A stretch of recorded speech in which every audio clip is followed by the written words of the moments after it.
Welcome to Deep Look, Ultiworld's weekly radio show about the current state of Ultimate. I'm the host and the editor of Ultiworld, Charlie Eisenhood. Joining me, Keith Raynor, Ultiworld senior editor, and we are in the thick of the awards season, Keith.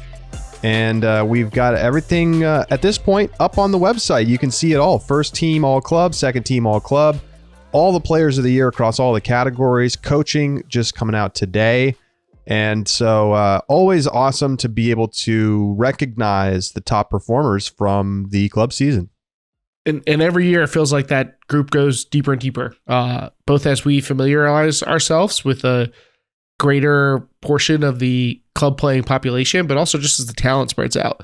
It gets harder and harder to find that delineation between first and second team and second and third team, and you know, who's the best defenders. Like, it just gets harder and harder each year. Like this year, I tweeted this on Thursday morning, but like I had no real issue with how the women's podium ended up finishing. It's not what I would have voted for. In fact, none of the top three people that were on my ballot made the podium. Not a single one. Wow. And only one of the five people that I voted for made the podium at all. So, despite that fact, I'm still not like, wow, this is a travesty. I do think we probably overlooked some people, but in small margins. So that goes to show you, like, just as an example of how deep the talent pool feels like it runs now. So we're going to try to break some of this stuff down right now. Your players of the year, this came out last week. Valeria Cardenas in the women's division, Robin Fenig in the mixed division, and Rowan McDonnell in the men's division. Now, we broke our whole thought process down on player of the year in Out the Back, our subscriber bonus segment from last week. So we will just direct you to there if you want to check out our conversation about Pody. Great talk about the award and this year in particular. So I'll ask you to go check that out. Today, we'll focus on the other awards. Where do you want to start, Keith? Should we go offensive first, defensive? Maybe we should start with women's defensive, since you were just talking about how you disagreed. Sure, we can start there if we want to start with the Sparks. I'm in. You go ahead. No, you break it down. All right. So our women's D-Pody this year is Manu Cardenas. So Manu takes the top spot. Claire Trope takes first runner-up, and Shayla Harris from Fury takes the second runner-up spot. Manu, of course, a breathtaking defender, had the huge plays down the stretch for them that I think really stuck in a lot of people's mind, has a great reputation, but still really had a remarkable season. I think outshined even our expectations for what she could do on the defensive end. I though, like I mentioned, had three other players on my ballot, and these ballots will be available for our subscribers on the site in full, so you'll be able to see who everybody voted for and how everything shook out. But my ballot, I had Opie Payne at the top of my D-Pody ballot. Then I had Alyssa Mason from Sixers, and I had Claire Chastain from Molly Brown. Then I had Manu, and then Marika Austin from Fury. So 4 of my 5 did not make it, and I had Claire Chastain. Like it's surprising to me. I really think people are overlooking those top 2 in particular. I felt pretty strongly about Mason and Payne, but still got three great defenders on the board here. Yeah, I mean, I'm right there with you. I mean, I had Claire Chastain at the top of my ballot, and I mean, I think it's easy to, especially with a player like Claire, who has played so many years as an offensive player, as an offensive centerpiece. You get used to their high usage, and then I think maybe don't notice as much when they're playing on defense. And Claire was just unbelievable. I mean, she was unbelievable for the World Games team on defense. And then that carried right over into the club season. And I had Amy Zhou from Brute Squad as well on my ballot, and she did not make the top 3. I mean, look, there's a lot of great defenders this year. Amy had a layout point block that was just so sick. as one of many great plays that she made over the course of the week. But I mean, she didn't even end up, she was like 8th in the Depody total rankings. I think that block made it into, they came out with the highlight reel, the women's division highlight reel from Nationals. And there's a great shot of that Amy Zoe layout block. So sick. So yeah, I mean, look, I think Manu's totally deserving, but ended up playing a lot more offense. So like, I don't really know where you square that. She had some huge defensive plays, and she's obviously an incredibly capable defender and played plenty of defense throughout the season, but like down the stretch of Nationals was mostly playing offense. Yeah. And the rule is that your offensive contributions on the D-line do not count for your defensive player of the year. Your eligibility, your acumen. You're building that resume purely on the defensive side when the other team has the disc. And I guess pulling would be the only time when you have the disc.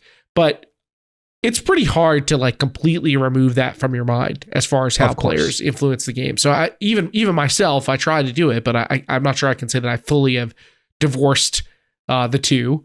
But I just think that Manu obviously played a lot of great defense, but I think she had a much bigger offensive role this year. And I think that there were other players who had those bigger defensive roles. I mean, like, to me, Opie and Alyssa Mason are players who their job, your role on the team is to go shut down the best player of the other team. That's what you're here to do. Yep. And they did it very, very well. Over in the mixed division, your top 3, Nathan Champeau from Hybrid, Zulema Mott from Red Flag, and Brian Vanutka from Dragon Thrust are your top 3. Skunk, as Champeau is known, was a pretty dominant winner there in the with total points standings once we added up everybody's ballots.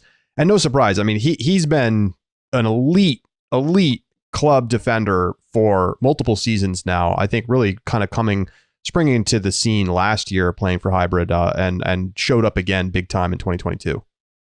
He was runner up for Depody last year. So taking the only step up that he could to win the award, and was at the top of my ballot. And I thought the write up that Ben Murphy, saying we could see him hold this award for a number of years. It's possible. It's very uncommon, but it is possible. And perhaps the most likely way that he doesn't get it is that he moves into the podium. So we'll see if that's really in the cards for Skunk, but definitely a player who's built a great reputation for his defensive contributions and is clearly able to go out there and put it on the field in a way that's very obvious. Sometimes looking for the best defender can be a challenge. It takes a little more eyesight, than you might for the top offensive player. It's kind of hard to miss when somebody is taking over a game offensively, but defensively it can be a little harder spot. That's not the case with Champeau. I mean, it's very clear that he's the best defender on the field most of the time. Ryan Dross got snubbed. Just want to put that out there. He was number 2 on my ballot, and was a beast for Exist. Snubbed. The only player this I wonder if this is the most diverse set of ballots. I think that's not uncommon with Defensive Player of the Year because it's hard to spot. So like you end up with people seeing different things. But the only player I think that was on both of our ballots besides Champeau in the first spot is Connor Belfield from BFG, who I had second and you had fourth, and who ended up missing the ballot. I was a bit surprised by that, but that's the only other player who's the same across our 2 ballots, if I'm not mistaken. Well, let's talk about the division where maybe it was the easiest to pick Defensive Player of the Year. Men's division, your top 3, number 1, Cody Spicer from Johnny Bravo. Number 2, Conrad Schluer from Pony. And number 3, Daniel Lee from Rhino, with David Cranston just narrowly missing out. Spicer was just, I mean, you'd be hard pressed to miss his defense if you watched Bravo games at any point during the season, but particularly at Nationals. I mean, absolutely blanketing coverage wherever he was on the field. Huge problem. And, would be a superb player even if he gave you nothing on offense. And that's kind of a rare thing for defensive players, but that's how good he was.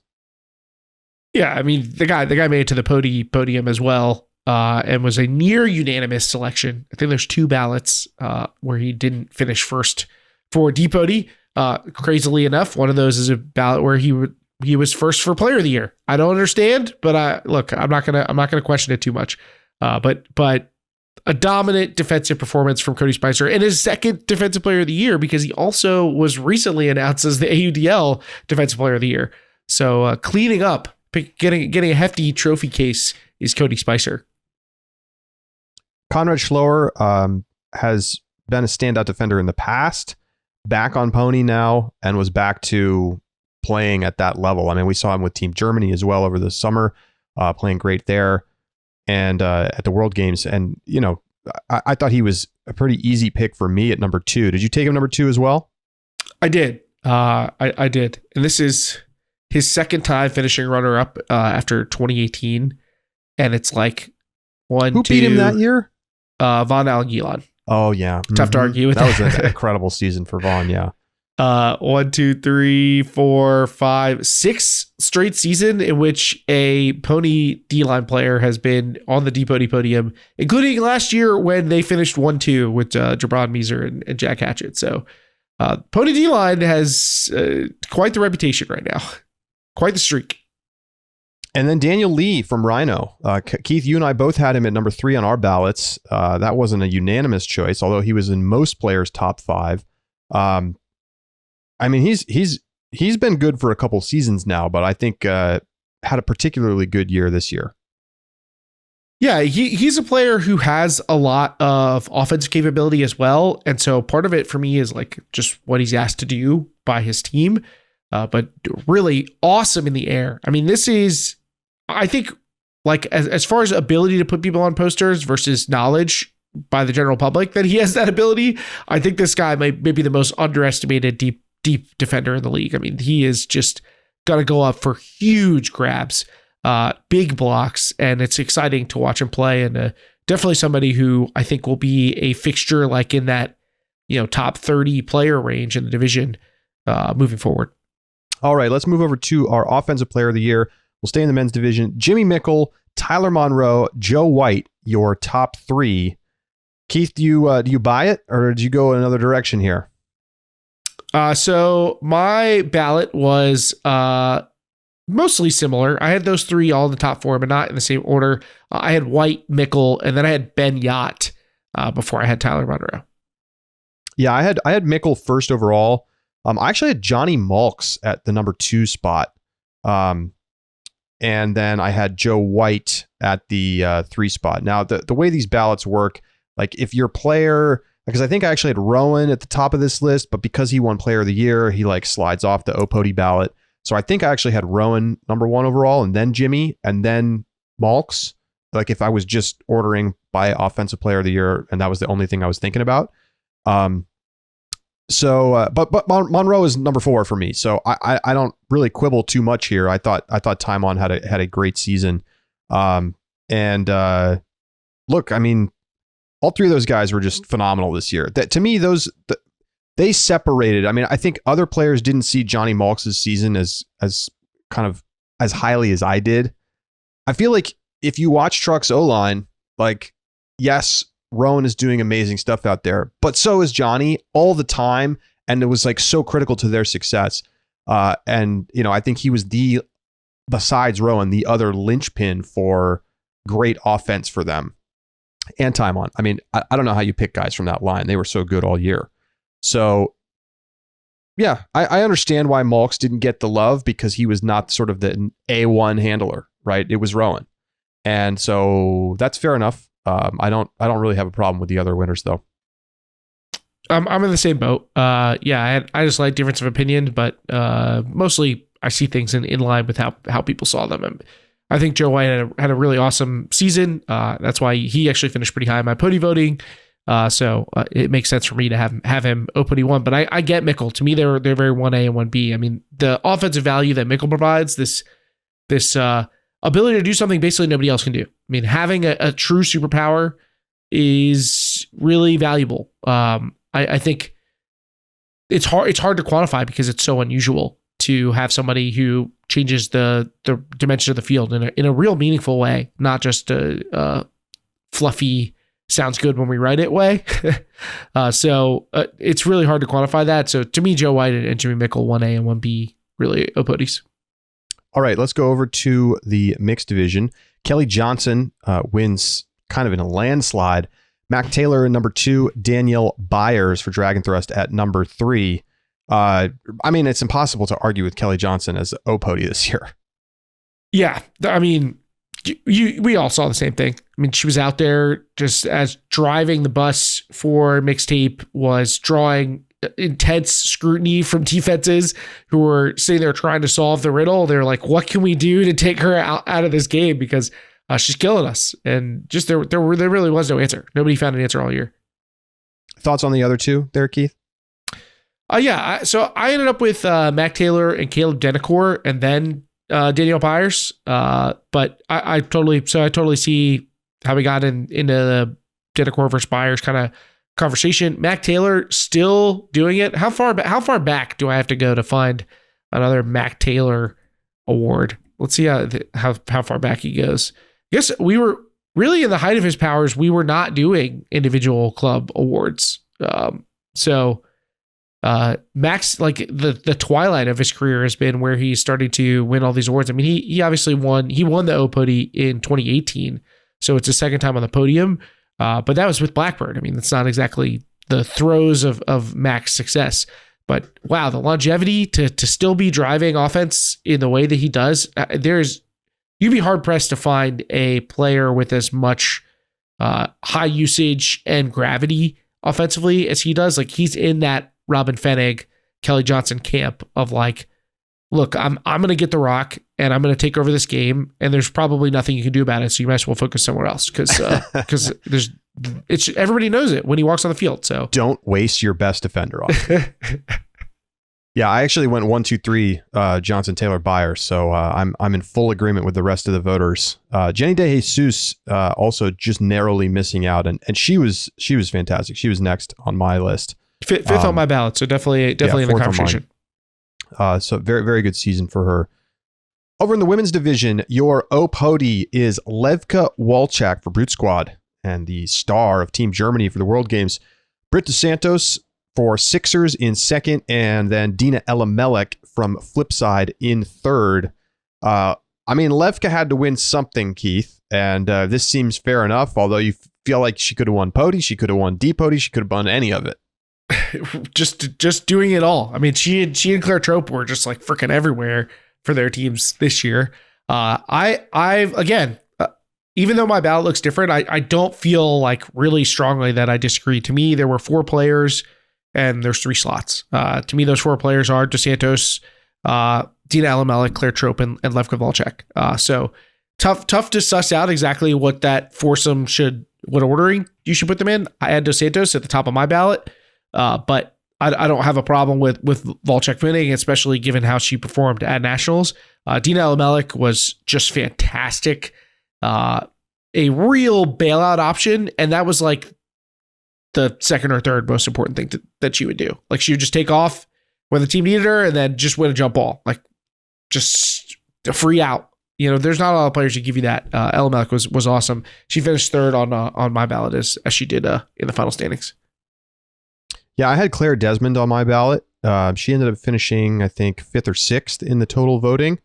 To me, Desmond is somebody who, like, you didn't even have to watch the season, and you could sort of perennially just put her in your list somewhere, and you'd probably be right. I think she got a little overlooked this year because, and it just tends to happen with Fury because they're kind of an egalitarian team. You see a lot of players cycling in and out, and it's not always like super dominant on one player where you can see, like, Levka, you couldn't miss her when you're watching Brute Squad. But Desmond is just so good all the time. And, maybe her defensive skill is like enough to pull her away from an Opody vote, but I had her there, even though I had BDS higher in my Pody ballot. So I don't know, like, to me, it's like, how do you determine whether somebody's value is primarily like as an offensive player versus like a general overall player? That's where these conversations can get a little tricky sometimes, I think. Absolutely. That it's definitely a weird element, especially when we had a couple players who played such big mixed roles. I mean, I think in the mixed division, maybe more than any division, or in the women's division, more than any division, is where we're seeing teams go to these non-OD lines, which makes it a lot harder to have that delineation kind of done for you. So we have to do some of the sussing out here, and this is where we ended up landing. But I do think there were some really interesting thought processes and conversations to be had there. Just worthy of note while I'm looking at the history in the women's division. Somebody pointed this out, and a great observation. I think Kelly Johnson, the first club player to win Offensive Player of the Year and Defensive Player of the Year. She won Defensive Player of the Year with Riot in 2018. So cross-divisional, but still, that says a lot about you as a player. There's definitely players who've appeared on both podiums. There's just worthy of note that took place. So Keith, you want to take us through Breakout Player of the Year? Yeah, let's stay in the women's division where we are now. Greta Eisenbray ends up winning from Portland Schwa. Sayola Lostra from Molly Brown takes the second slot, and Soju Hikari from Ozone ends up in the third spot. Eisenbray, who I believe won Breakout Player of the Year in the Western Ultimate League as well. So a player who really has burst onto the scene, and they are a long handler, tall, able to get around a lot of different throws, have a ton of release points. Someone who I think is going to be the centerpiece or be a key contributor for offenses for years. I mean, this is a great skill set to work with, and probably never going to be this is the person who your offense runs through, but always going to be like a second or third level contributor who will be really difficult for teams to deal with, and will be the kind of person someone's like, maybe this other person scores all the goals, but here's who makes their offense run. Yeah. And Sayola Lostra, think about how crazy it is. Like out there on the O-line, sort of the slapped together O-line at the last minute for Molly Brown, that they decided, okay, this is the line we're going to have play offensive points primarily down the stretch of nationals after not doing that for the year, is out there like getting fully poached off of, and yet continuing to contribute and not make mistakes throughout the entire run as Molly Brown goes to a title. And, you're on a line with players who are just, some of the best talents in the game, and she didn't blink. That's pretty incredible. She was number one on my ballot. I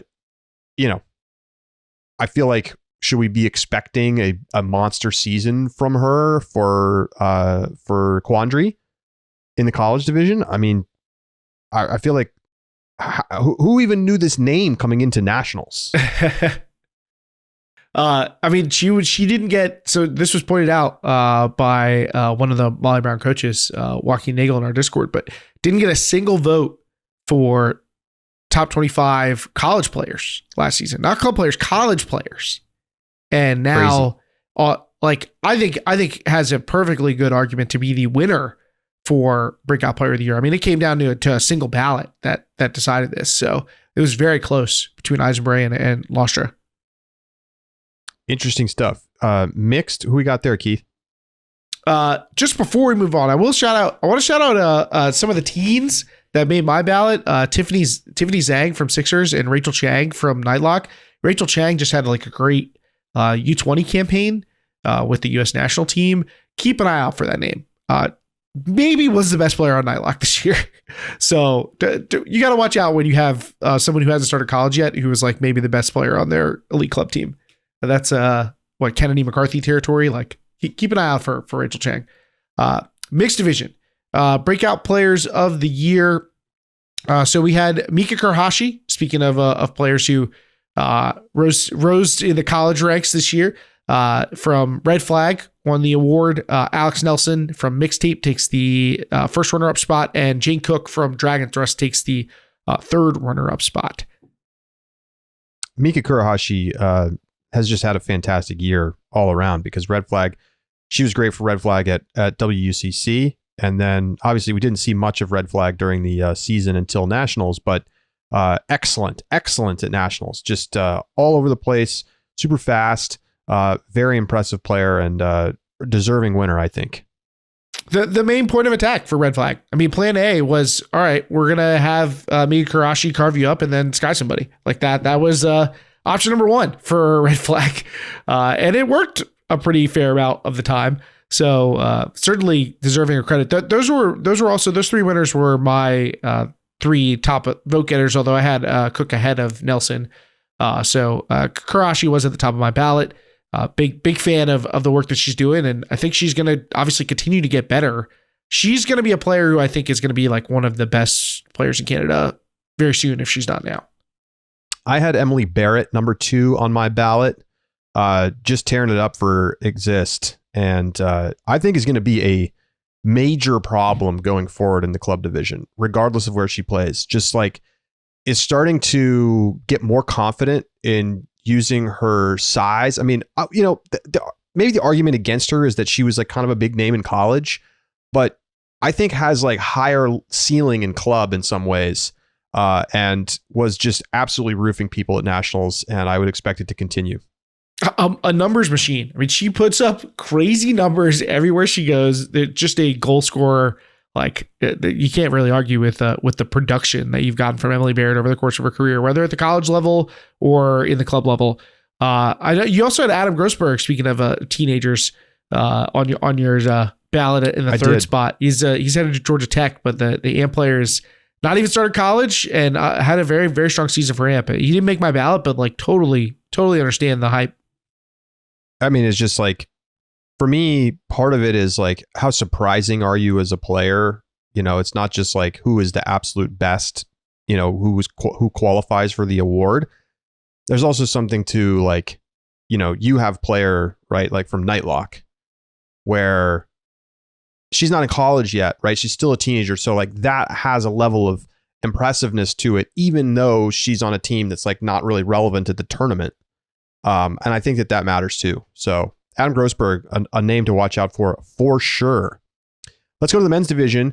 Calvin Stoughton wins for Bravo, and then back-to-back Bravo players at the top of the ballot. Cole Wallen, number 2, and then Zach Slayton from Double Wide in the 3 spot. I am like thinking back to my ballot from the college season, my top 25 player ballot, which I don't think had Calvin on it. Because I was like I don't know which Mama Bird players to pick. Like, right. There's a bunch of guys and they're good, but I don't know which of them are the better than the other one. So like I had some, but I didn't have him. And now I'm like, wow, I just clearly made a huge mistake. He was so good this year. And you know, like now you're like, oh God, is he like going to have the highest ceiling of anybody on this, of this Mama Bird contingent? Super impressive. And, I think a deserving winner of this award. I had him at the top of my ballot. I think, definitely deserving player. I never would have expected him to be this good at the club level this year. I think I had him in the teens, in the low teens, early 20s in my college ballot. But wouldn't have been someone who I would have expected to play like this against elite club competition. I mean, huge plays, playing well in the clutch. But had a productive year all throughout, and maybe it was unanimous for B-Pody. No, not quite, but close to all but 2 ballots again. So definitely a strong performance and really convinced the voters. I mean, a couple votes out there for Cole Wallen. Even Zach Slayton got a winner vote from one of the ballots. And Cole Wallen, I mean, look, he was great too. He did not make my ballot, but that's not because he wasn't really good. I mean, I guess I didn't feel, in some ways, I don't feel like he's a breakout player. Like I feel like Cole Wallen coming out of Minnesota was like clearly going to be a strong club player. And like, yes, technically he's eligible for the club award, but that's a name that I've known for so long that I don't necessarily feel like he stands out to me as a breakout type player. Pretty tough to nail down the exact definition, and particularly in club. We can be a little more stringent in like what that means in college, but in club you're like really kind of leaving some of it up to interpretation, which is part of the fun, part of the challenge. I had Kenny Taylor from Chain Lightning as my second one. I had him in the 3. I feel like he got robbed. I mean, this guy didn't just break out this season. He broke out at Nationals. Like, where was he the rest of the year? And then he shows up and he's like their best offensive player at Nationals. Absolutely nuts. He was huge for Chain. Yeah. I mean, just goals after goals after goals, like coming up with the clutch catches whenever they need, like big time performance from Kenny Taylor. Wish we could have gotten him on the podium, but it wasn't to be. We tried. You and I tried, but it didn't come together. I had Fred Farah from Truck Stop on my ballot as well. And I won't lie to you. I'm a little influenced by AUDL season, where I think he started to get on my radar, and then that continued through into the truck season. Really, really impressive young player that I think we could see big things from in the future. Yeah, still like seems like great physical tools, but seems like he's been growing into that role, like getting to be a bigger D-line player. So I think, I think maybe you holster that vote because you might be able to make it next year. You might be able to get him on the ballot next year. Deserve the award next year, perhaps. I want to be on the train. I want to be on the hype train before it leaves the station, Keith. There you go. Okay, so let's just mention our coaches of the year. In the men's division, it is Alex Screw and Daryl Stanley who led the way for Truck Stop this year. They narrowly beat out the coaches from Bravo. And in the mixed division, your coaches of the year were Diana DeLeo and Izzy Bryant for Exist. And in the women's division, no surprise here, Walk Nagel, Alexia McCaskill, Andy Loveseth for Molly Brown, finally getting them over the hump. Coaching award always interesting, Keith. It was a total blowout landslide in the women's division, and I think if you win a title after all of the years of not winning a title, like the coaches are going to get some credit too.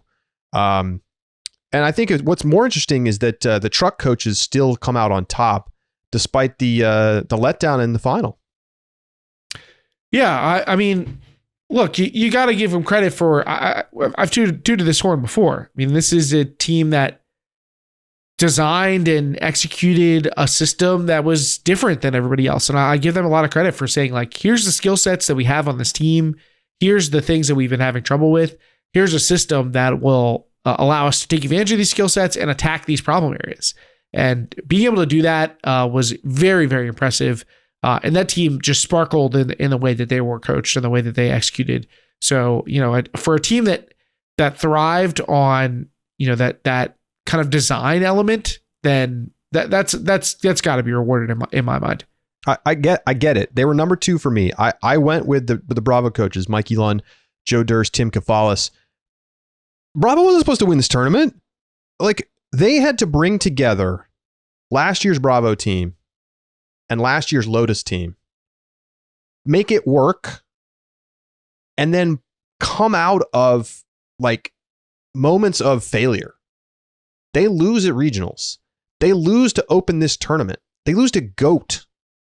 And for them to go on that run and for them to make the adjustments against Truck after losing to them at Nationals and then beating them in the final, that is massive.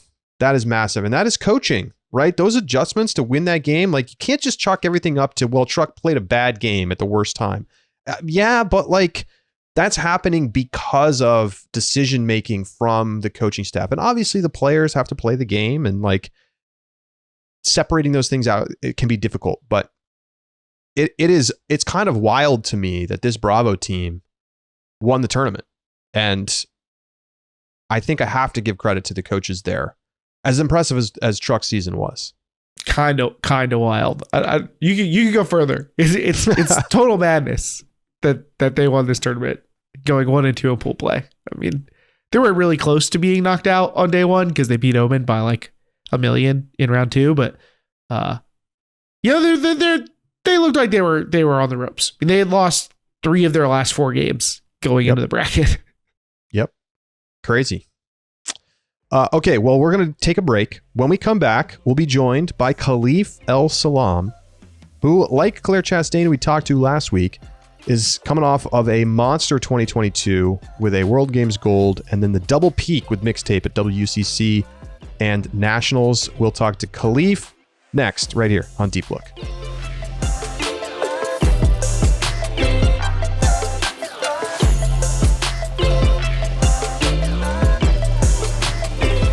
Joining us now on Deep Look is the triple champion, Khalif El-Salaam. He wins the World Games, he wins WCC, and then double peaks with Mixtape at the National Championships. Khalif, congratulations. Thanks so much. I am blowing it by not wearing my medals right now, but it's okay. Do you have them right there? You can grab them and put them on. Wonder if we're excited. There we go. It was. I wore all three of these out, obviously, to go to the Nationals party, and it was like a spectrum of three types of people. The people who were like, "Really, you're going to wear all three of your medals out to the Nationals party?" And then the people in the middle, the normal people who were like, "Great job, way to wear all your medals." And then there were these people who were like, just wanted to grab them, just like, "What's that? Let me see, but don't touch me right now. Leave me alone." But they're great. And also, it's like, obviously the World Games medal is like a real medal, and these ones are like there's levels to it. It's like not even close. Well, Khalif, you've won nationals before. We had Claire on the show earlier and asked her the same thing, because you both did this triple win, although you did it twice with Mixtape. If you could only take one of them, which would you take from this year? Damn, that's a toughie. I think someone's asked me this before, and my answer was I'd take it Nationals with Mixtape, because the emotional investment is for a longer period of time. So like there are like 9 Mixtape players who like started the program in 2014, and we got our championship in 2017, and then we got our championship in 2022. And I think that sort of like we saw the up, down, up type of energy, whereas like World Games is obviously like a phenomenal achievement, and definitely something that was like I really like yearned for and strove to get. But like if I went my entire career without ever winning, like making a World Games team and not winning a championship, it would be less impactful than if I went my entire club career and never got a championship with Mixtape. So I'll choose the Mixtape one first, and then World Games, and then Club Worlds. I'll just that one's great to win, but it's like it's not necessarily on the level of the other two. Now, this year, I mean, obviously you had to really train hard to be successful at all three of these tournaments, and it really showed. I mean, from my vantage point, you looked like you were in the best shape that I've seen you in. But so while that may have provided like a sort of advantage for you going into the season, that you really had something to train for, really had a great program together. What were the challenges that you faced having to play through these 3 separate top level tournaments as an individual player? I think outside like the physical difficulties that you face, there is a lot of like emotional and mental problems and challenges that you face over the course of time. There's like the biggest one is like the obscene amount of pressure going into each event to like play well and contribute the way that I'm supposed to, or finish in the way that we're supposed to. Team USA going into World Games, we're supposed to win. We win all the time. We have to win. And like people are oftentimes excited about that pressure, but when you're actually there in the tournament and you lose to Germany, it hits really hard. And it's definitely something that people, respond to differently. So that was definitely like a difficulty, like a mental and emotional difficulty going into the World Games. Going into Worlds, I think that, past the physical being able to bounce back was this sort of narrative of Mixtape won the Triple Crown and then they went to Worlds and didn't win. Mixtape is coming back. What are they going to do now? And with the added pressure of just winning the World Games Championship, it's like, okay, like, can I come back to a team that I haven't been able to give as much as I wanted to? Like, I wasn't able to go to PEC. I was missing a lot of practices for the AUDL and like World Game Training Camp and stuff like that. So was I able to like come back and sort of fit into our like offensive system? And that is definitely like a mental challenge that I had to like, keep in mind while I'm doing all this. And then obviously like the physical, the emotional, the mental, like wherewithal that it takes to make it through a week-long tournament, playing teams that we've never played before, and coming out in some really, really tough, intense games in quarters and semis. And then for nationals, it's like, nationals is where it all like accumulates. Like we finally were able to take back the region, but we weren't able to win in sectionals. We have some losses to BFG coming into the season. And we, don't go to the big tournaments, the Pro Flight, US Open. So we haven't seen any of these top tier teams, AMP, Dragon, etc., who are going to be able to challenge us. So it's like, again, we have to go in and play these teams that we've never played before with only like a scouting report. So like the mental and physical and emotional energy that takes to sort of get ready. So I think those are all the things that are like going through my mind when I'm thinking of like what outside of the physical feats that we need to like overcome in order to like win our championships. There's always this talk of the double peak and how hard it is to win at Club Worlds and then win at Club Nationals. Did you feel that? Was it difficult to kind of refocus for that next push from August to October to come out victorious in San Diego? Yeah, I think that my reasoning behind why the double peak is so hard is because you have to be good at the beginning. I think it's really, really hard to be good at the beginning, to like win a world championship when your tryouts just finished a month before. Like most of these club teams are like having their tryouts finishing. They get maybe one tournament and then they got to go compete internationally. I think that's really difficult. And then obviously it's like way more difficult to win nationals than I think it is to win worlds. However, to be good at the beginning and then not let the lull sort of take you down and force you to like re-peak, but like with a bigger trajectory. Like if you can win and then go down a little bit and then re-peak, but if you win and you let that get to you and you come all the way down, you're not going to make it back to the top before national times comes. And it's something that our leadership did a really good job at in terms of like keeping us mentally and physically focused throughout the course of the season. But I think it's definitely hard because you have to be good at the beginning. You can't dip and let winning a championship sort of like push you into, taking it like, what's the word? Complacency, pushing you into complacency. And Mixtape really, really fought that for a good period of time, a big chunk in the middle, especially because we weren't going to tournaments. It's like, it's really, really hard to think that you're really, really good, not play anybody, and then go to nationals. So, yeah. You talked about, this kind of pressure and the expectations that come with being a top team and, being expected to win, whether it's with the US or with Mixtape.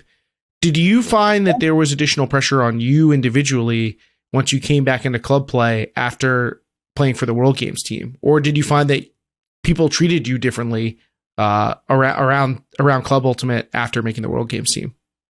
I did feel the pressure. People definitely did treat me differently, but that's what I wanted. I wanted people to treat me differently because I have reached a new like echelon of like play and skill, and I want people to look at me and be like, "Oh, Khalif made the like World Games team." Like I remember, like after the World Games from last year, like I never saw any of those players as the same players. They're like now on a different level, a different breed. They pull a different sort of level of respect, and I definitely felt that coming back when people are saying hi to me at nationals, or people are like coming up and talking to me when we're going to Fruit Bowl or whatever. People are congratulating me and stuff like that. Like I definitely felt that pressure to like be good. But just because I felt the pressure doesn't mean that I didn't execute, and I was good. So I think that like the pressure that comes with like playing a team or like being as good as you are is totally fine with me because I know that I can live up to it. I was never afraid or scared of the pressure. I never thought that I was not going to be able to like live up to people's expectations. The reason why I am where I am with the skill level that I have is because I'm not afraid of the moment, and I'll play big in big moments. And if I give it my absolute hardest and it doesn't work out, it's been happening my entire career. But yeah, I wasn't afraid of the moment or the pressure. I have some specific questions about Mixtape's run to this title, but I just want to ask, coming off that answer that you just gave, with how successful a 2022 you had, what's next for you? How do you find motivation and focus for 2023? And like, what's on your mind for where you want to go now that you've had, basically an unprecedented year of success, given that the World Games fell in the same year as WCC, which is pretty uncommon. Yeah. When people have asked me that, and like, look, I thought about it for a while, and then I came back to like, the Fury dynasty, like after Fury wins their 9th title, and people are like, you've won 9 titles. Like, what's left for you to do? It's like, they're like, Maddie's like, win 10 titles. It's like, it's not like every player has an opportunity to like have a really, really great, phenomenal year. But the thing that you can always chase if you run out of things to chase is like consistency. Like, how long can you, like, if you can get to the top, how long can you get up there? How many times can you touch the ceiling? And I think that is enough for me with like being able to look off into different programs, and see like Dragon Thrust has a double, like has a nationals win, a double peak, and then a nationals win back to back to back. That's crazy. Fury has their, Revolver has their, like, people have been great for long periods of time. And I think that just because I was able to like be great in like one moment that spanned a year doesn't mean I like lose motivation to continue to be great. Mixtape was dominant to start the tournament, cruise through pool play, beat Love Tractor by 5, and then you get to semis and you play Exist, your first major test of the tournament. And it was a very close game throughout. You end up winning 15-13. What did it take to win that game? And what, Exist was sort of a surprise semis team. What made them so effective? Yeah, I'll start with them being effective. I think that Exist came out of nowhere. Like, I've been playing against Exist for a good period of my career, but never have they obviously have never been this good. I think that the biggest things that stuck out to me is that they had like some dominant offensive women, Jenny specifically, who was just like, sometimes a team has a player that you don't have an answer for. So your goal is to contain. And Jenny was definitely one of those players. And when you have such like a powerful, like downfield cutter who demands the disc both away and deep like that, you're sort of able to create an offense that can be significantly more dynamic. So I think offensively, they played really, really good mixed ultimate. They were really good at jumping and swinging the disc and attacking deep off a power position. And they had a lot of players who like played well within their role. I think defensively, they were able to apply a lot of pressure in the handler space, which Mixtape flourished. Like, we have been flourishing all season with our ability to maintain possession with our handler movement, but they were able to apply significantly more pressure to our handlers than we've seen teams do in the past, which sort of slowed down our offense and kept us from, getting into a rhythm and keeping our tempo high. So them sort of slowing us down, as well as having like an offensive like monster that we have to keep a hold of throughout the game, really forced us to go deeper into our bag. We watched the game a lot of times, and if you notice, like, Mixtape doesn't throw that many hucks anymore as like a program in general. But we have to get a little bit back to that when they're like bogging down our handler set, and we have to like access our cutters downfield. So Exist forcing us out of the handler set into our downfield options gave them opportunities to get these blocks. Like Abby Chang, one of the best downfield players on that team, was able to get a couple blocks because we now have to force those one-on-one situations or those two-on-one situations to them, because we can't just dump, swing the disc, gain 15 yards, dump, swing the disc, gain 15 yards. We have to like dump, swing, power position. This is swinging the disc off the sideline is hard. Okay, let me take my shot downfield. And that's where they were able to get their opening. So a lot of other teams in the division weren't able to force us to do that, and Exist did a pretty good job. What is it about Mixtape that makes your team so strong, or that made your team so strong this past season? What were the strengths of this team that allowed you to be so successful in nationals against such strong competition? I think the first thing defensively is we had a very, very strong defensive set this year. Sort of like like mastermind by our DCOM committee. I'll give a specific shout out to Hussein Carnegie, who did a lot of work with our defensive line, just to like take Mixtape's defensive pressure to a level that hasn't been in the past. Like when we won our title in 2017, Mixtape's D line wasn't smart. We were just straight athletic. Like, we're going to be better than you. Like EK, Jen, myself, Bert, Henry Fan, we're going to go down there. We're going to win our 1v1s. We're going to front pocket you, and we're going to get you to throw a huck, and we're going to win it every time. And then on the turn, we're just going to run until we score. The D-line from this year was significantly smarter. Like, hey, we're going to force middle. You know, like we have some junk looks. We have some transition looks. You know, we have like a call for rapid, like keeping the disc pinned on the sideline. We have like in our scouting report, people that we want to force into specific situations, and everyone sort of leans into that. Like we were able to throw specific looks at people. Like late in the exist game, it's like tie. We're trading back and forth. Old Mixtape would have just stuck with it. Force forehand person who's going to get the block.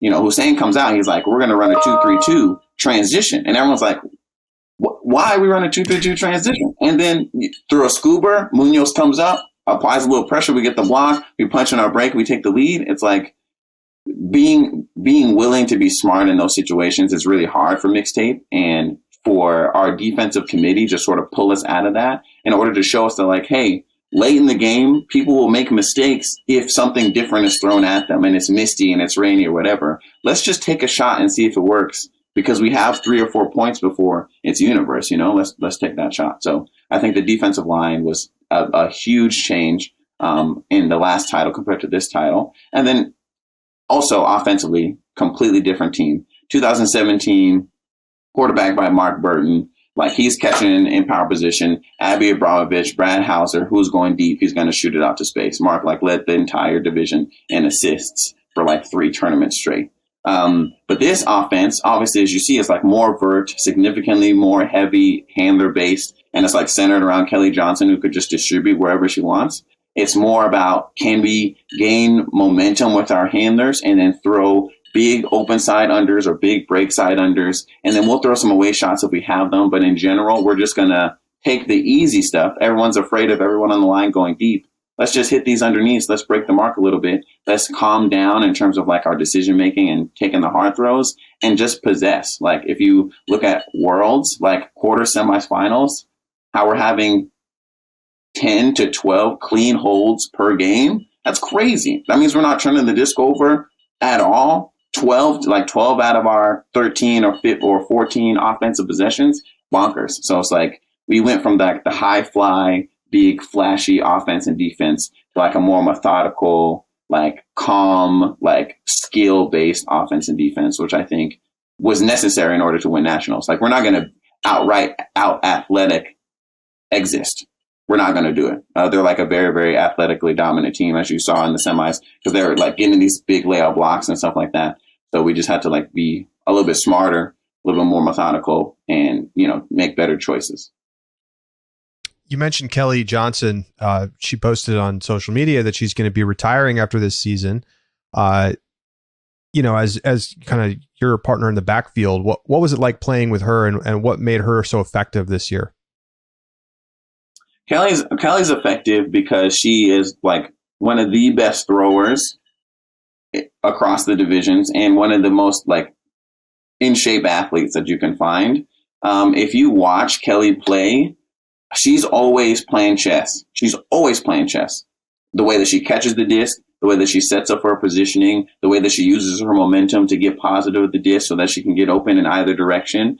I think that working with Kelly made it significantly easy because I knew that I had a bailout. I knew that Kelly was going to make the right cut at the right time. And I knew that she was going to have 3 or 4 steps of separation. You know, like people were putting significant, like their best athletes on Kelly, and Kelly's still able to get open and distribute within the offense. I think that she was able to change our offense from that sort of like huck heavy, out athletic people to like, hey, let me break the mark with this IO flick for the 17th time in a row to the break side for 25 yards. Or let me like catch this on this swing and throw it around my person even though they're swooping off by 5. Let me just hit that throw. Like Kelly's like biggest superpower was able to, like, she would put a lot of work into throwing the throw that would then crack open the defense.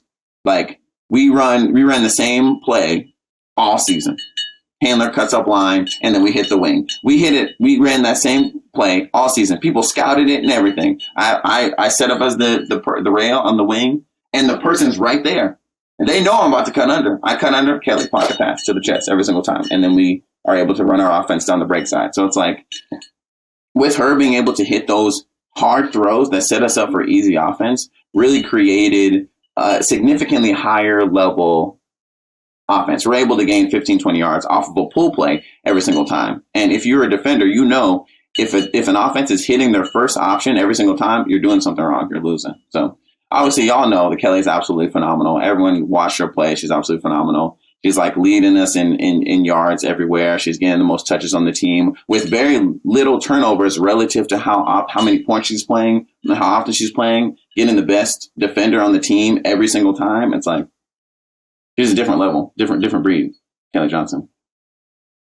Definitely thematically, it sounds like, you know, the team has shifted in its approach to being a more thoughtful, intentional, cerebral team that does a bit more prep than kind of the team that Mixtape started out as and found success as, being athletic and kind of freewheeling. Is that something that's happened because the core of the team has aged and matured, maybe lost a step, maybe not? That part I don't really know about, but has that happened because of that, or because the division is changing and competition in the mixed division is changing? What do you attribute those shifts in the team to?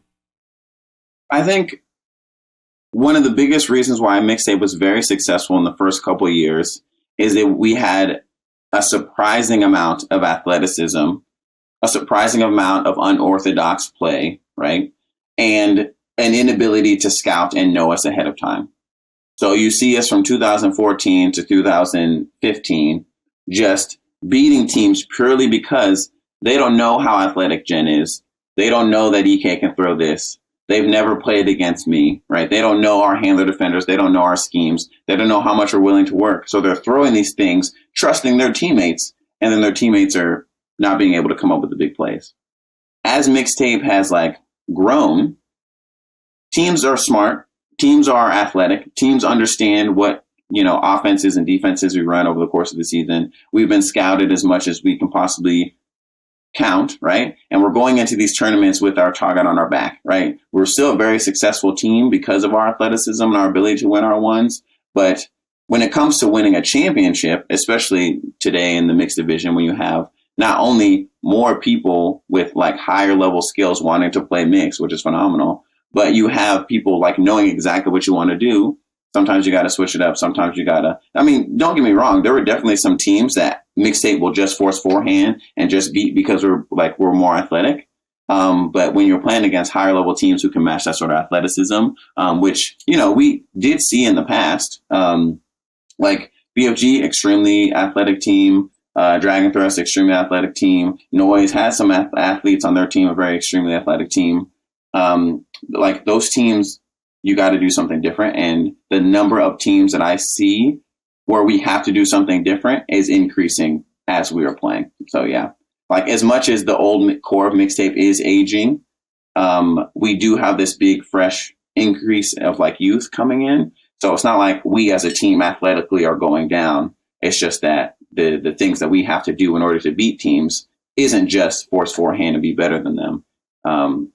And that increases over time. So, which is great for the division and phenomenal, especially if like the division can increase in like the skill and necessity to win games, but Mixtape's wins also increase.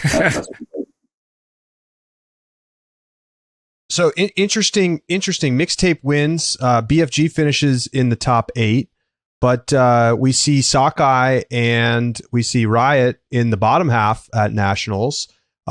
You make anything of that in terms of the Seattle club scene? Charlie, okay. Charlie taking shots. I'm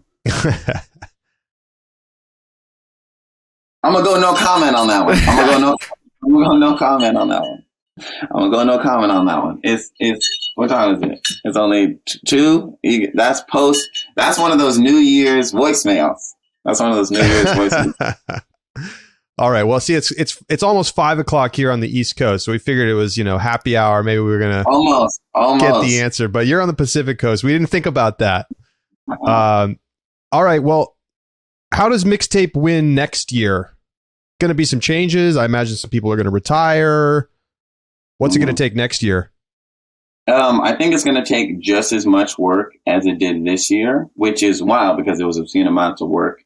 I think that the best thing about playing on Mixtape is that you have a group of every club team says this. You have a group of very dedicated people who work really hard and want to set the team up for success. The difference between those teams and the difference between Mixtape is that I'm on this team, got them, and I think that there's a lot of things that we can do in the off season. Everyone always talks about like Seattle has a lot of resources and stuff like that. I get it.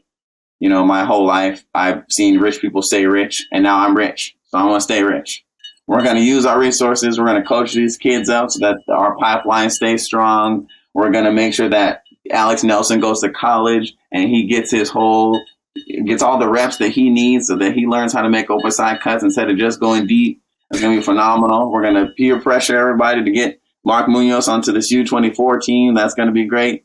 Everybody in the middle of the roster is going to work out in the off season and they're going to play their goal tee. The women are going to go and they're going to play Tempest and they're going to absolutely crush in Tempest. The dudes are going to go and might play Cascades and get crushed on Cascades. We're going to do our own. We're going to all do our own thing and improve as much as we can. And then we're going to come back and like realign under our goals and our new leadership, whoever that is. And we're going to like play the best ultimate we can with whoever's on the roster. I don't like have a list of people who are retiring, but I do know there's going to be some, roster turnover, especially because people should retire on top. Like I'm not going to let anyone be like, oh, maybe I should run it back. I'm thinking about it. You should probably go ahead, cleat it up. Markham Schaffner, cleats on the grass. Go ahead, call it. So we'll see. We'll see who we have next year. I know that there's going to be a big chunk of people who return because Mixtape is something special, and it's always easy to come back to a team that wins. So I'm excited about it. Where are you playing AUDL next season? You're in the hustle in 2022. What's your plan for 2023? I don't know, man. I'm going to take a well-deserved couple months off season. And I'll be honest, like, yes, I did play hustle last season, but like they deserved way more than they got, with my world games and all that stuff and having limited time to like go out there and actually participate in games. I felt, bad that I was like, I was very transparent. Here is my availability. And they were like, yes, we would still want it. But like to play 3 games out of the games that they needed out of me was pretty unfortunate. And, that program definitely deserves more. I definitely will have more time, but it's just about, commitment, money, the same things that always boils down to. But yeah, I think the thing about the AUDL is I love how much people get excited about it. And I coach a lot of kids who get really excited about the games. And having the Tempest season and then the AUDL season back to back gives everyone an opportunity to celebrate and live in that sort of like pro Frisbee life. So for the first half of the year, for these next couple months, I'll sort of decide where I want to go and if, people want to have me. But yeah, I'm excited about it. All right. Well, we'll look forward to seeing where you end up playing and congratulations again on a phenomenal 2022. Huzzah. Rich, stay rich, baby. Love that. Thanks, Khalif. Of course, man.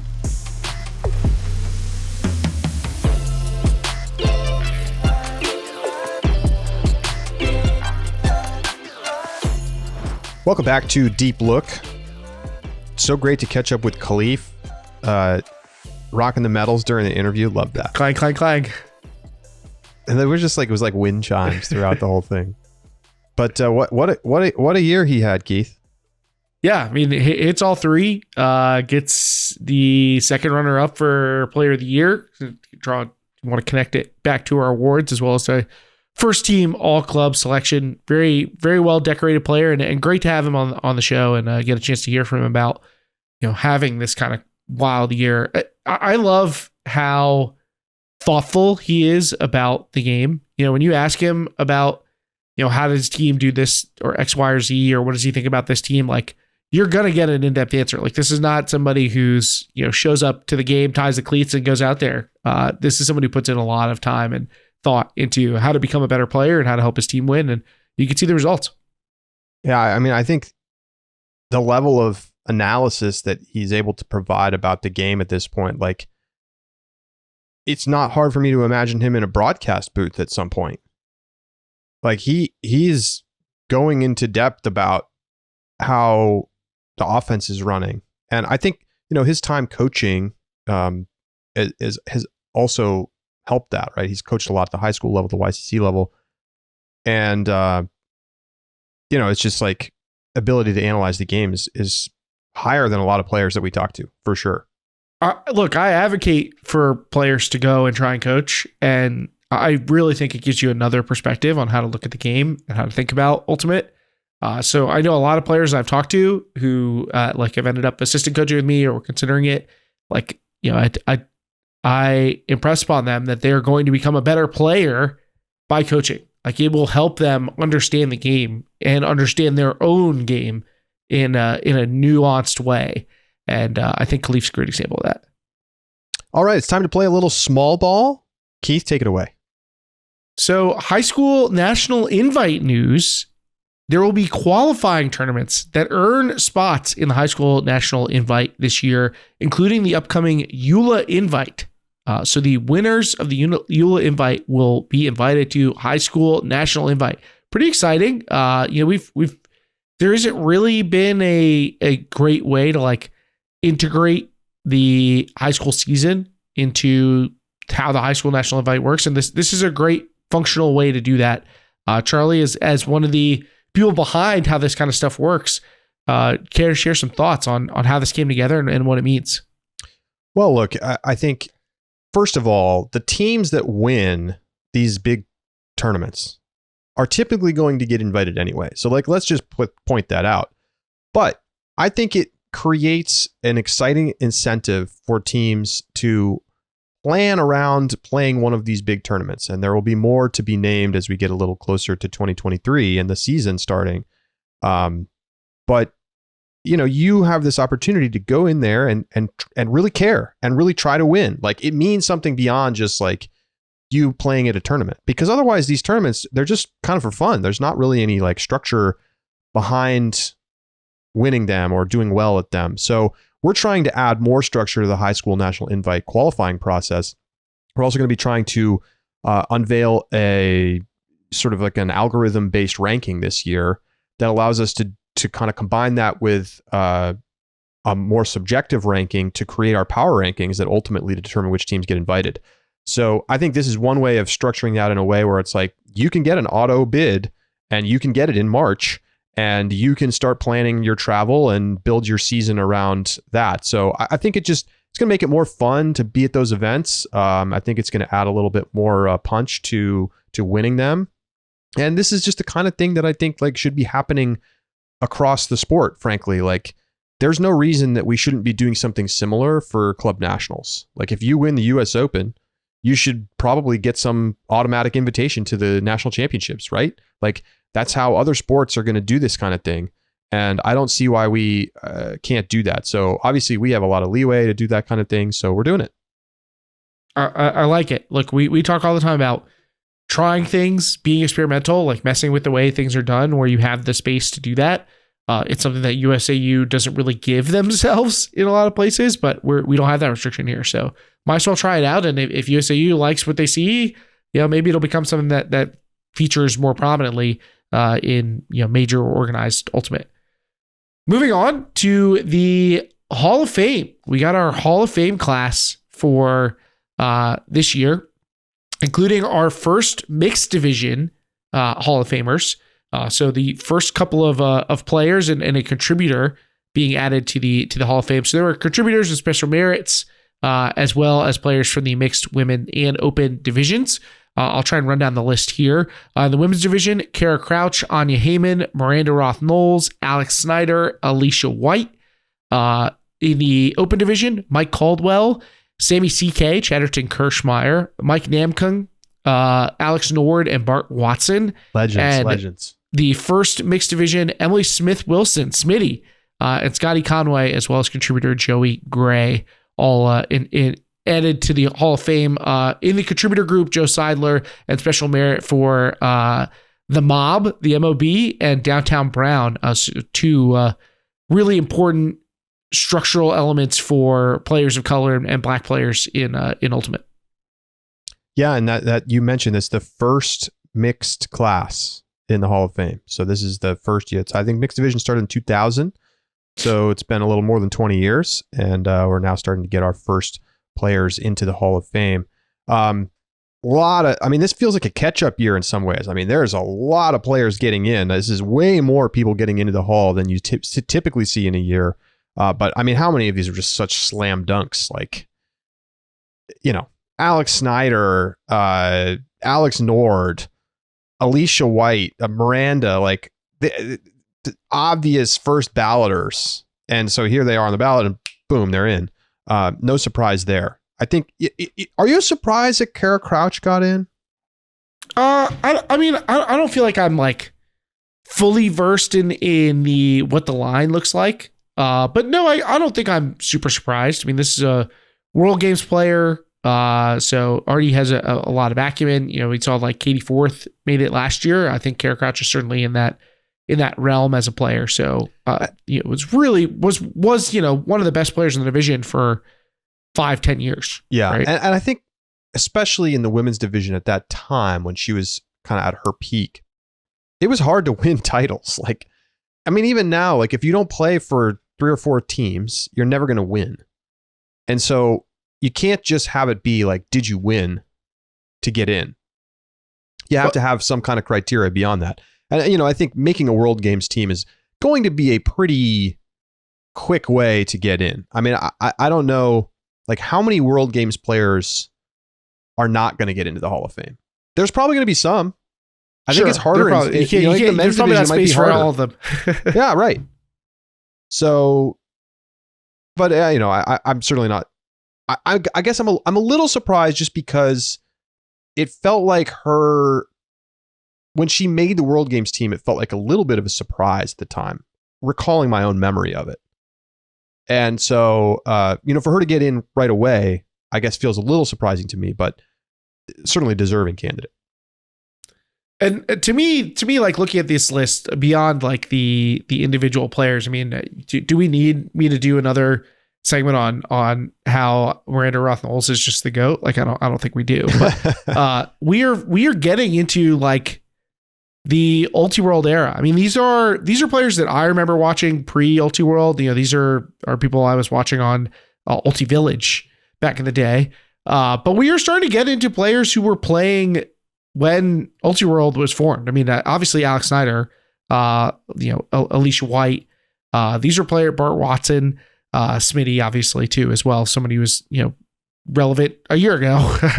maybe would probably would have been this year if she kept playing. And there are a couple players like that who are already in. Your Gwen Amblers, your Dom Fontanettes, but they're sparse. And now they're starting to fill out the list. I mean, we're going to start getting to the point where everybody who's going in is somebody who's played on the live streams and been to the Ulti-World Awards. Like, you're going to start seeing that become a part of it, which is kind of just to me both shows how long we've been around and how old we are now, but also a shift into the media era and how will that impact Hall of Fame considerations. I'll be curious to see how that develops over time. But I mean, yeah, these are legends. These are players who were at the top of the game, and no surprise to see all these big names getting in. I'll be curious. Be curious what's up next, though. Can we talk about some of the players that didn't get in real quick? Yeah, because I'm trying to go through and find the full list, which has got to be somewhere. I think I just got it. But so in the men's division, players on the ballot: Jared Unselman, Ron Kubalanza, Cricket, Mike Caldwell, John Hassel, and John Remicall. I'm surprised John Hassel didn't get in. Like, some of the other guys, I'm like, well, they're a great player. I'm like, maybe they'll get in the future. But I feel like John Hassel is like one of the greatest Canadian players of all time. Am I off base? No, I don't think you are. I don't know what I don't know what Hassel's longevity was. I feel like he had like, a 3 to 5 year run where he was just super dominant. And maybe that's enough. But maybe that's what's holding people back is that component. But purely on like talent alone, definitely of the caliber, undoubtedly. What do you think about like cricket? Mike Caldwell, should they get in?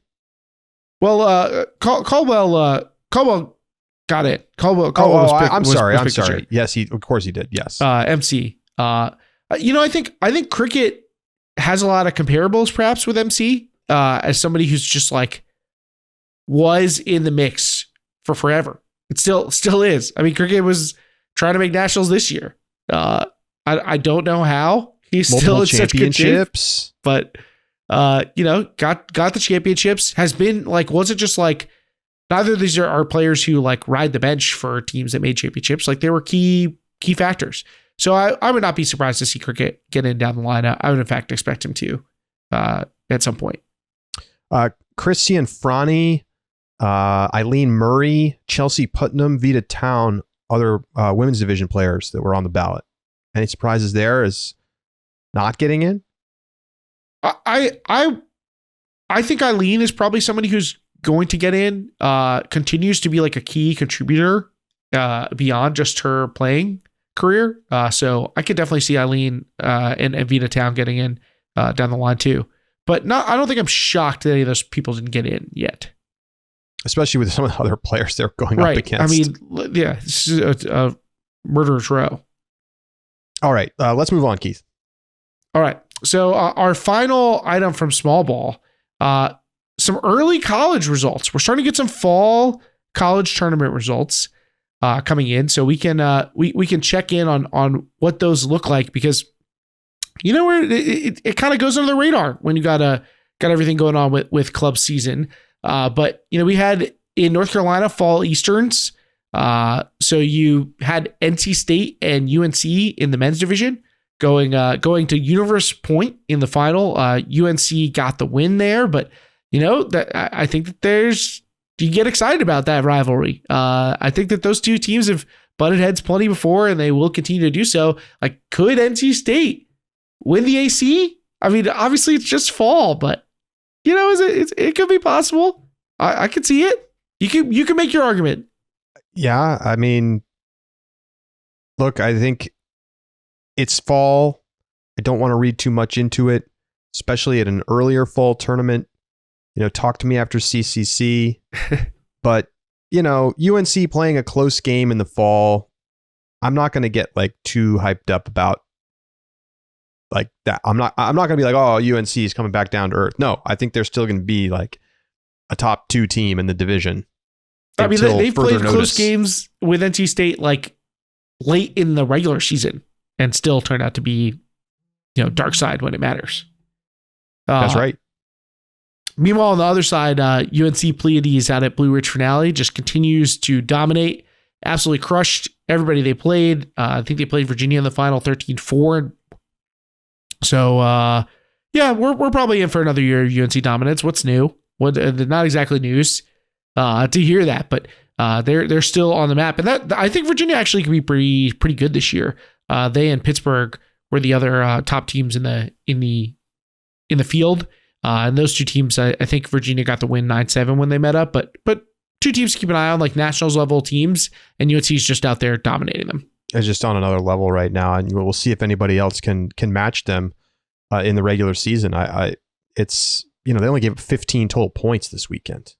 And like, Virginia's good. Virginia beats Pittsburgh and they get beaten 13-4. I mean, it's just like there's levels to this right now. And UNC has at least another year of this because they're starting to graduate some of their talent. But, after this year, then maybe they come back down to earth a little bit, maybe, but not yet.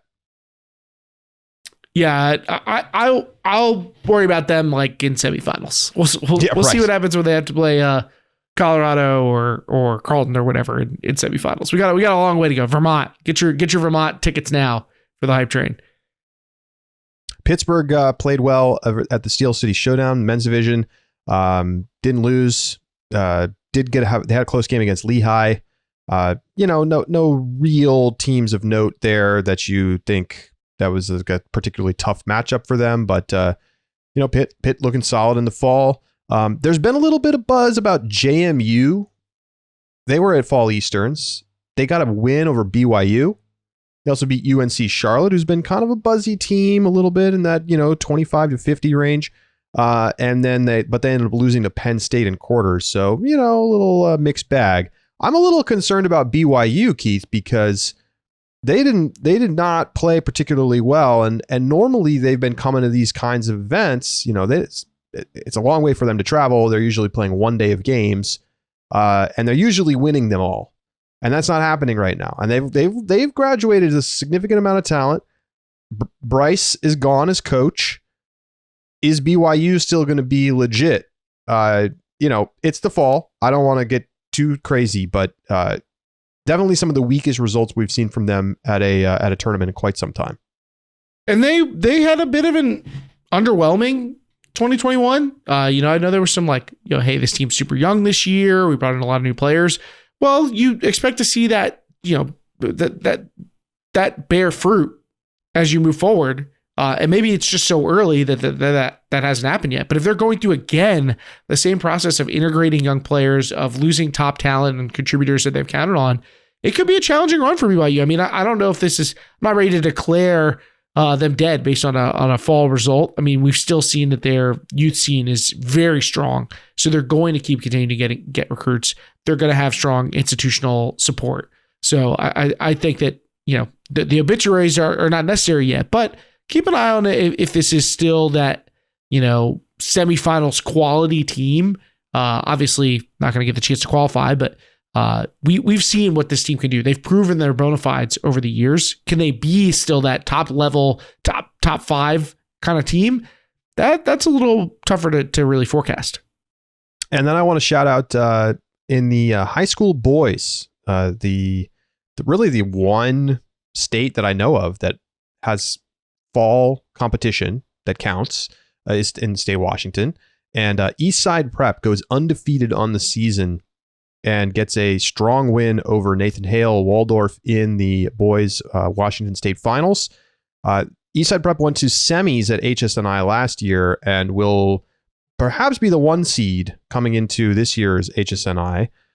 They are, they were excellent last year. Remember, they gave a very good game to Nathan Hale in the semis of HSNI last year. It was 14-12 to Hale, but Axel Olsen was balling out, 7 assists in that game. So Eastside Prep bringing back most of their players, looking extremely strong this year. And there's some really good teams in Seattle, and they got through all the tests.